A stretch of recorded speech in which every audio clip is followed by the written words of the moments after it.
Quickly आपको बतानी पड़ेगी। सबसे पहले रिजवी बरादरान कहाँ है, इसके बारे में अभी तक कोई इतला नहीं आ रही। सिक्योरिटी फोर्सेस ने या हुकूमती ज़राए ने अपने तौर पे कुछ खबरें बाहर निकाली सहाफ़ियों को कहकर, और उन्होंने दावा किया कि जो छोटा भाई है अनस रिजवी वो सिक्योरिटी इदारों के कंट्रोल में और बड़े भाई का कुछ पता नहीं है। जबकि तहरीक लब्बैक के जो लोग हैं वो ये कह रहे हैं कि दोनों भाइयों के बारे में अब तक हमारे पास कोई इतला नहीं आई। सिक्योरिटी फोर्सेज ये दावा कर रही हैं कि साद रिजवी वहाँ से निकल गए थे जबकि अनस को गिरफ्तार कर लिया गया था। दूसरी जानिब जो तहरीक लब्बैक है वो कह रहे हैं जी जब सिक्योरिटी फोर्सेज ने एक भरपूर हमला किया तो उसके बाद से दोनों भाइयों को और दीगर कुछ और लोगों का पता नहीं चल रहा। जबकि ऐनी शाहिदीन ये दावा भी करते हैं कि दोनों भाई ज़ख्मी थे, जबकि जो बड़ा भाई है उसके ज़ख्म के बारे में साद रिजवी जो अमीर भी हैं तहरीक लब्बैक के, उनके बारे में कहा जाता है कि उनके कंधे पे या बाजू पे गोली भी लगी हुई थी और शायद कुछ लोग ज़्यादा गोलियां लगने का भी इशारा दे रहे थे। अब ये बड़ी खौफनाक सूरत हाल पैदा हो गई है और जो कत्लो गारतगिरी हुई अब पूरा पाकिस्तान आहिस्ता आहिस्ता उसके ऊपर आवाज़ उठा रहा। यानी आप देखें कि पाकिस्तान तहरीक इंसाफ ने आवाज़ उठाई, मौलाना फजल रहमान बोल पड़े, आहिस्ता आहिस्ता उलमा इकराम जाग रहे हैं। जैसे जैसे उन्हें इस वहशत और दरिंदगी का पता चल रहा है कि कैसे तहरीक लब्बैक को चारों तरफ से घेर कर मारा गया। तहरीक लब्बैक से मुझे शदीद तरीन इख्तलाफ है, जो उनका तर्ज सियासत है, जो उनकी ज़बान है, जिस तरीके से वो चीज़ें करते रहे, शदीद तरीन इख्तलाफ है। लेकिन इसका मतलब ये नहीं है कि कत्ले आम किया जाए और लोगों को इस तरह मारा जाए मावराए कानून। कानून हर चीज़ के लिए मौजूद है मुल्क में, तो कानून के मुताबिक कार्रवाई होनी चाहिए थी। ये कोई तरीक़ाकार नहीं है, ये जुल्म है, ये जबर है, ये फस्तायत है और ये कुछ नहीं है कि घेर कर चारों तरफ से वो मुज़ाकरात की बार बार कहते रहे और वादे देते रहे कि आओ मुज़ाकरात करते हैं, बैठो बात करते हैं, हम वापस चले जाते हैं। और मेरे पास बाकायदा मैसेजेस मौजूद हैं उनकी क़यादत के, जिसमें वो ये कह रहे हैं कि हम पीछे जाना चाहते हैं तो रुकावटें हैं। वक्त आने पे सुना भी दूंगा मैं। पीछे जाना चाहते हैं तो रुकावटें हैं, हमें आगे जानबूझकर बढ़ाया जा रहा है और हमें ट्रैप किया जा रहा है। तो अभी जो रिजवी बरादरान हैं वो कहाँ गए किसी को कुछ पता नहीं है। लेकिन एक बात मैं आपको कहूँगा कि देवताओं को खुश करने के लिए पुराने ज़माने में कुर्बानी दी जाती थी ना, बलि दी जाती थी, और उसके लिए पहले बकरे को पाला जाता था और उसके बाद उसकी बलि दे दी जाती थी देवताओं को खुश करने के लिए। तो तहरीक लब्बैक की बलि चढ़ाई गई है और बाकायदा देवताओं को खुश किया गया है। और देवताओं को खुश करने का मनाजिर हमने मिस्र के अंदर देखा, जो शहबाज शरीफ साहब ने वहाँ पे हरकतें करके पूरी दुनिया में पाकिस्तान को एम्बेरस किया है। ये अल्फाज आप देखें आप हैरान हो जाएंगे। और पूरी दुनिया के अंदर चाहे वो मेहदी हसन है, चाहे वो भारतीय सहाफ़ी हैं, चाहे दीगर मुल्कों से हैं, वो पाकिस्तानियों का मजाक उड़ा रहे हैं, वो शर्मिंदा कर रहे हैं कि यार ये वज़ीर आज़म आपने रखा हुआ है, ऐसा जूते पॉलिश करने वाला आदमी, ये कहाँ से लाए आप। डोनाल्ड ट्रंप को एग्जैक्टली पता था कि शहबाज शरीफ क्या करेगा और उसने शहबाज शरीफ को आगे बुलाया जैसे कि तय था कि आओ बात करो। शहबाज शरीफ ने भी वो तारीफें, शहबाज शरीफ ने कहा पॉलिश की इंतहा।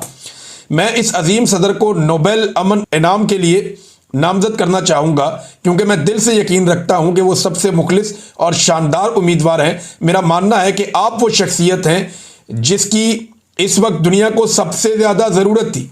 दुनिया आपको हमेशा एक ऐसे शख्स के तौर पर याद रखेगी जिसने 7 और 8 जंगों को रोकने के लिए अपनी पूरी कोशिश की और पता नहीं क्या कुछ शहबाज शरीफ जज्बात के अंदर कह गए, ज़मीन आसमान के कलाबे में ला दिए। अब दुनिया पाकिस्तान की बेइज्जत कर रही है कि जनाब ये आपका वज़ीर आज़म है, आप एक एटमी मुल्क हैं और एक चंपू के तौर पे आप काम कर रहे हैं, पाग लगे रहें। यानी ये तो ऐसे दिखाई दे रहा है ना, यानी तारीफ ठीक है यार, बंदा कर देता है तारीफ। डोनाल्ड ट्रंप भी कुछ लोगों की तारीफ करता है लेकिन वो एक डेकोरम के अंदर रहकर करता है। आप करना चाहते हैं तो आप सेल्फ रिस्पेक्ट के साथ ये काम कर सकते थे, लेकिन जैसे आपने किया वो तो ऐसा लगता है कि कोई बहुत ही फकीर और गरीब आदमी जो है वो किसी शादी के अंदर जो लोग जाते हैं वो जो आवाज़ें लगाते हैं और उसके साथ वो नारे लगाते हैं, भाग लगे रहे और पता नहीं क्या कुछ। ये तो मुझे उस तरह का काम लगा जो शहबाज शरीफ साहब ने किया। सोशल मीडिया पे पूरी दुनिया में पाकिस्तान का इन्होंने मजाक बना दिया। अब ये दोता हैं जिनको खुश किया जाता है और बार बार खुश किया जाता है। डोनाल्ड ट्रंप को ना एग्जैक्टली पता था शहबाज शरीफ क्या कहेगा क्योंकि शहबाज शरीफ ने बार बार ये बात की थी। आप ये जरा 2 वीडियो देखें। एक वीडियो में देखें डोनाल्ड ट्रंप ने शहबाज शरीफ को बुलाया, ये देखें, ये शहबाज शरीफ आया और उसको बात करने का मौका दिया। अब ये दूसरी वीडियो आप देखें कि बरतानवी वज़ीर आज़म को डोनाल्ड ट्रंप ने बुलाया और ये डोनाल्ड ट्रंप ने जब बरतानवी वज़ीर आज़म को बुलाया और वो आगे आया लेकिन उसके बाद उसको बात करने का मौका नहीं दिया। वह उसको ये कहा कि हंसते हुए कहा कि अच्छा लगा कि तुम यहाँ पर हो और फिर उसे वापस भेज दिया। तो बरतानिया के साथ तो अमेरिका के बड़े ज़बरदस्त ताल्लुकात हैं और बरतानवी वज़ीर आज़म को लगा कि शायद उसको बात करने देगा डोनाल्ड ट्रंप, लेकिन नहीं करने दी। शहबाज शरीफ को बात करवाई क्योंकि उनको पता था कि ये तारीफें ही करनी है शहबाज शरीफ ने और कुछ नहीं करना। शहबाज शरीफ साहब ने भी गेम चुप के रखी और डोनाल्ड ट्रंप ने कहा इससे ज़्यादा तो मैं नहीं कर सकता, बल्कि वो ऐसा लगता था शर्मिंदा हो रहा है। उन्होंने ज़बरदस्त आपने किया, कमाल किया, इसके बाद मैं क्या बोलूँ। यानी इससे ज्यादा तो हो नहीं सकता। और शहबाज शरीफ के चेहरे की रौनक देखें कि कामयाब किस्म की जो खुशामद वो करने के बाद शहबाज शरीफ साहब के चेहरे की रौनक ही बदल गई थी, रंग ही बदल गया था। ये पाकिस्तान के हुक्मरान पाकिस्तान को पाकिस्तान की एस्टेब्लिशमेंट ने तोहफे के तौर पर अता किए हैं। वीडियोज में देख रहा था, एक बड़ी तबाही फेरी गई है, तहरीक लब्बैक के लोगों को मुरीदके में कत्ल किया गया। पुलिस उसके बाद से लेकर अब तक वहां पे एक सर्च ऑपरेशन भी कर रही है और उस सर्च ऑपरेशन के अंदर देख रहे हैं कोई लाश मिल जाए, कोई और जख्मी मिल जाए, तो तमाम सबूत मिटाने की कोशिश की जा रही है। जबकि एक और बड़ी खबर आई है हमारे पास, और ये खबर बड़ी खौफनाक है कि पाकिस्तान में इंटरनेट बंद किया जा रहा है। अब ये क्यों बंद किया जा रहा है, इसके बारे में बहुत सारी अफवाहें चल रही हैं।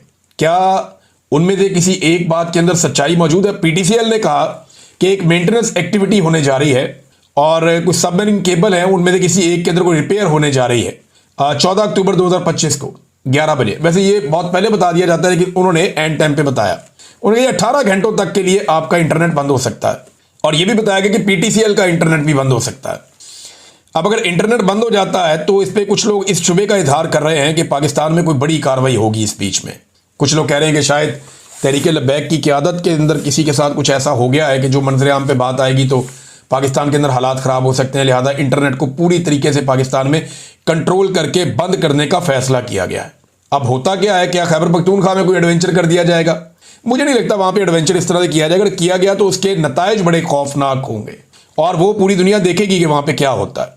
मोइन कुरैशी साहब अपोजिशन लीडर पंजाब असेंबली में, उन्होंने दावा किया कि 282 अफराद शहीद हुए हैं साना मुरीदके में और 1600 जख्मी हुए हैं, ये उनका दावा है। तहरीक लब्बैक भी ऐसे ही दावे कर रही है, लेकिन अभी तक कोई ऐसी लिस्ट सामने नहीं आई, ना तहरीक लब्बैक की जानिब से और ना ही हुकूमत की जानिब से। पुलिस और रेंजर्स के विजुअल वायरल हो रहे हैं जिनमें वो तोड़फोड़ कर रहे हैं और बड़ी जबरदस्त तोड़फोड़ उन्होंने की है। मैं हैरान होता हूं कि पुलिस वाले, रेंजर्स वाले जब ऑपरेशन खत्म हो जाता है उसके बाद वहां मौजूद गाड़ियों को, मोटरसाइकिलों को, इनको तोड़ने की क्या तुक है। ये एक नफरत है और ये नफरत बढ़ती चली जाएगी। ये सिक्योरिटी फोर्सेज और अवाम, इनके बीच में फासला बढ़ता जा रहा है, बढ़ता जा रहा है, और ये कंट्रोल नहीं की जा रही चीज बल्कि मजीद खतरनाक बनती जा रही है। राणा सनाउल्लाह साहब ने खुद एतराफ किया कि ये लोग अमरीकी एम्बेसी को एक याददाश्त पेश करना चाहते थे, जो हम नहीं चाहते थे कि ये याददाश्त पेश करें, और फिर बलि चढ़ाई गई अपने देवताओं को खुश करने के लिए, और देवता इनसे खुश रहे तो इन्हें लगता है कि ये जेल में बैठे हुए कैदी नंबर 804 से बच जाएंगे। लेकिन देखते हैं कब तक बचेंगे। खैबर पख्तूनख्वा में हुकूमत की तश्कील का मसला जो है वो भी लटका हुआ है। वहां पे गवर्नर खैबर पख्तूनख्वा ने 15 अक्टूबर को अली अमीन गंडापुर को बुलाया हुआ है। 14 अक्टूबर को दिन 1 बजे तक पेशावर हाई कोर्ट ने जवाब मांग लिया है, यानी आज के दिन 1 बजे तक, कि हलफ लेने के लिए गवर्नर दस्तयाब है या दस्तयाब नहीं है। यह सवाल पूछ लिया कि गवर्नर खैबर पख्तूनख्वा कब नौ मुंतखब वज़ीर आला से हलफ लेने के लिए मुयस्सर होंगे। Chief justice Peshawar high court ने एडिशनल अटॉर्नी जनरल को दोपहर 1 बजे से कबल जवाब जमा करवाने की हदायत कर दी। अब ये चीफ जस्टिस खुद भी हलफ ले सकते हैं, ये बाकायदा कानून के अंदर इसकी गुंजाइश मौजूद है कि अगर वो हलफ नहीं लेता गवर्नर तो यहां से हलफ हो जाएगा और उसके बाद इनकी कैबिनेट का हलफ भी हो जाएगा। ये हो सकती है सूरत हाल। सुहेल अफरीदी वाला जो मामला है ना, ये एस्टेब्लिशमेंट के गले में फंस गया, और इस मामले से निपटने के लिए जो आसान रास्ता एस्टेब्लिशमेंट के पास हो सकता है कि बॉर्डर पे हालात खराब कर दिए जाए, कोई इमरजेंसी जैसी सूरत हाल पैदा कर दी जाए, वरना ये स्मूथ तरीके से किसी ना किसी तरह सुहेल अफरीदी वज़ीर आला खैबर पख्तूनख्वा बन जाएगा।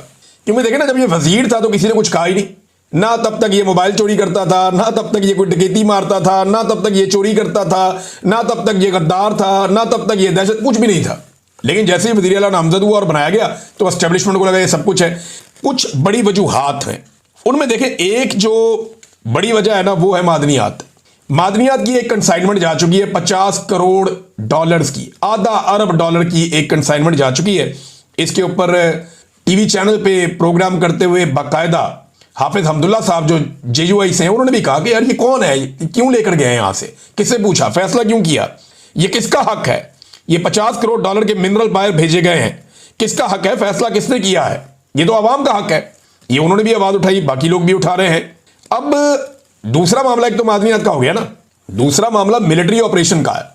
अगर वो जो खसूसी कानून है खैबर पख्तूनख्वा में जिसके तहत ये ऑपरेशन हो रहा है, अगर सुहेल अफरीदी उसको खत्म कर देता है तो बात खत्म हो जाती है। फिर फौज जो ऑपरेशन करेगी वो कानून के मुताबिक, आइन के मुताबिक नहीं होगा फिर खैबर पख्तूनख्वा की हदूद के अंदर। अब ये ऑपरेशन कैसे होगा, ये तो फिर खैबर पख्तूनख्वा की हुकूमत के साथ तय करना पड़ेगा बैठ के। तो दूसरा मामला ये है। तीसरा एक और मामला भी है, और वो मामला है इमरान खान की रिहाई के लिए नई हिकमत अमली का। ये जो हिकमत अमली बना रहे हैं ना, ये मैं आपको आने वाले दिन में बताऊंगा। और इमरान खान ने कहा था ना तैयारी पकड़ें, तो सारे तैयारी पकड़ें बताऊंगा मैं आपको कि ये लोग क्या करने जा रहे हैं, मेरे पास खबर है। लेकिन अभी एक चैलेंज मैं करता हूं एस्टेब्लिशमेंट को। एस्टेब्लिशमेंट कहती है ना सारे ऑपरेशन करना चाहते हैं, DGISPR ने कहा कि हम मानेंगे नहीं ऐसी हुकूमत को जो यहां ऑपरेशन की मुखालफत करेगी। नहीं, उन्होंने साफ कह दिया कि ऑपरेशन की मुखालफत उन्हें किसी सूरत कबूल नहीं है। तो सिर्फ फजलुर रहमान से ऑपरेशन के हक में बयान ले लें, ANP से ऑपरेशन के हक में बयान ले लें, जमात इस्लामी से ऑपरेशन के हक में बयान ले लें। यही 3 बड़ी पॉलिटिकल पार्टी है ना खैबर पख्तूनख्वा की। देखिए पीपल्स पार्टी का और PMLN का तो स्टेक ही थोड़ा सा है, उन्होंने तो इधर KP में आना ही नहीं है। तो खैबर पख्तूनख्वा की अपनी किसी पॉलिटिकल पार्टी जो वहां पे तगड़ी पार्टीज हैं, किसी एक से ये स्टेटमेंट ले लें, वो लेकर दिखा दें, एस्टेब्लिशमेंट कर लेना, फजल रहमान को मना ले ऑपरेशन पे। वो भी कभी नहीं कहे। देखें जिसने यहां सियासत करनी है ना खैबर पख्तूनख्वा में, एक बंदा आपको नहीं मिलेगा जो ऑपरेशन का हमायती हो। कबायली इलाकों में लोग सख्त खिलाफ हैं ऑपरेशन के, सख्त खिलाफ हैं। हत्ता कि इन्होंने अपने बंदे भेजे थे एस्टेब्लिशमेंट ने, ये माइक शाइक देके डिजिटल मीडिया के कि लोगों के इंटरव्यूज करके आओ कि जनाब हम ऑपरेशन के हक में हैं, हम यहां ऑपरेशन करवाना चाहते हैं। लोगों ने कहा हमने मरना है, हम ऑपरेशन के हक में बात करेंगे, हमने वापस लोगों में नहीं जाना। भाई लोग हमारे शदीद मुखालिफ हो जाएंगे, हम ऑपरेशन के हक में बात नहीं कर सकते, हम बात करेंगे नहीं ऑपरेशन के हक में, क्योंकि यहां पे लोग ऑपरेशन के हक में है ही नहीं। वन साइडेड हो गया खैबर पख्तूनख्वा। अब इसके ऊपर जो है वो तो JUI से, जमात इस्लामी से, ANP से स्टेटमेंट लेके दिखा देना, PTI तो बहुत दूर की बात है। फिर नाज़रीन एक और चीज मैं आपके साथ इसमें शेयर कर लेता हूं कि इमरान खान साहब का जो फोटो है वो नहीं चलने दिया गया, उसको ब्लर किया गया पाकिस्तान के TV चैनल्स पर। यानी अली अमीन गंडापुर और सुहेल अफरीदी बैठे हुए थे सामने, इमरान खान को फोटो पड़ा हुआ था, उसको ब्लर कर दिया। लेकिन नेतन्याहू की जो वीडियो है वो फुल HD के अंदर पाकिस्तान के TV चैनल्स के ऊपर चलाई गई। तो ये देवताओं को बलि चढ़ाई जा रही है अपने नजरिए की भी। ये जो देवता है ना, इन देवताओं को खुश कर रहे हैं मौजूदा हुक्मरान, ये हर दरवाजे पे जाके सजदा करेंगे। इमरान खान का खौफ इन्हें जगह जगह झुकाएगा, जगह जगह जाके अपनी नाक रगड़ेंगे, क्योंकि इमरान खान से डरते हैं। ये इमरान खान का खौफ इनको हर जगह पे लेकर जा रहा है, वरना ये नॉर्मल रहते, नॉर्मल जिंदगी गुजार सकते थे। लेकिन इनको पूरी दुनिया को खुश रखना पड़ेगा अपने इक्तदार को और अपनी खाल को बचाने के लिए, वरना इमरान खान और पब्लिक इनको उड़ा के रख देंगे। लेकिन ये होना है, देर बदेर तो होना है, मामला ऐसे तो हमेशा नहीं चलेगा। नाज़रीन एक और चीज भी मैं आपको बताना चाहता हूं, साद रिजवी की एक जाली ऑडियो भी मार्केट में लाई गई, और वो कुछ ऐसे अकाउंट्स ने डाली जो हुकूमत या एस्टेब्लिशमेंट के करीब है। उसमें साद रिजवी कह रहे हैं कि जी मैं खैरियत से हूं, तो मैं बाद में लायामल दूंगा और कोई जरूरत नहीं है अभी आप लोग जाएं। तो साद रिजवी की जो ऑडियो है ना, ये जाली है। जो लोग बहुत करीबी हैं साद रिजवी के, उन्होंने ये कंफर्म किया कि ये ऑडियो जाली है, ये उनकी ऑडियो नहीं है। अब ये जाली ऑडियो मार्केट में लाने का मकसद क्या है और ये क्यों लाई गई, ये आप अच्छी तरह जानते हैं। अभी तक कोई इतला इस बारे में नहीं है कि दोनों भाई कहां हैं। हुकूमत ने इस बारे में कोई कंफर्मेशन नहीं दी, मुकदमे उनके ऊपर दर्ज कर दिए खौफनाक किस्म की, कोई दफा छोड़ी नहीं जो तहरीके लब्बैक पे ना लगाई हो। यही करते हैं, PTI भी ऐसे किया इन्होंने 3.5 साल में, तो अब तहरीके लब्बैक के साथ भी यही हो रहा है। नादरीन इस मसले में ख्वाजा साद रफीक का जो मौक़िफ़ है जरा वो सुन लीजिए। वो भांप गए हैं कि एक्चुअली कितना बड़ा ब्लंडर हो गया। उन्होंने कहा जी कि मुरीदके में पुलिस रेंजर्स और मुजाहिरीन के माबैन होने वाला तसादुम नहायत अफसोसनाक और दिलगीर है। मुजाहिरीन और पुलिस एहलकारों का बहा खून नफरत की नई लकीरें खींच देगा। ये रवैये इंतहा पसंदी की नई लहरें पैदा कर सकते हैं। इस तसादुम से बचा जा सकता था। कल शब हुकूमत और TLP के माबैन होने वाली बातचीत को मजीद वक्त दिया जाना चाहिए था। अमन को मुनासिब मौका क्यों नहीं दिया गया? किस बात की जल्दी थी? मैं TLP के तर्ज सियासत का हामी नहीं हूँ, वो तो कोई भी नहीं है। जत्थों के जरिए घेराव जलाओ और मुतालबात बनवाने की सियासत नाकाबिल कबूल है। गजा में जंगबंदी हो जाने के बाद लॉन्ग मार्च करके इस्लामाबाद में अमरीकी सफारतखाने के सामने एहतजाज का ऐलान नाकाबिल फ़हम और बिला जवाब था। ये तो ख्वाजा साहब की कर दो, ये तो वहाँ पे बरतानिया में भी हो रहा है, अभी साउथ अफ्रीका में हो रहा है, यूरोप में हो रहा है।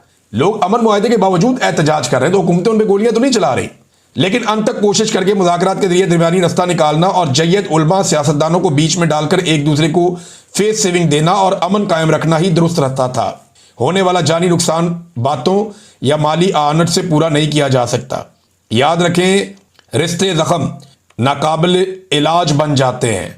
दरख्वास्त है कि TLP के गिरफ्तार कायदीन के साथ हुस्न सलूक से पेश आया जाए। तमाम जख्मियों को इलाज मुआवजा की मतलूबा सहूलत फराम की जाए। पामानी मुज़ाकरात के जरिए टेम्परेचर नीचे लाया जाए। अंदरूने मुल्क जंग छेड़ने से गुरेज किया जाए। फरीकैन से तहम्मुल और तदब्बुर की दरख्वास्त है।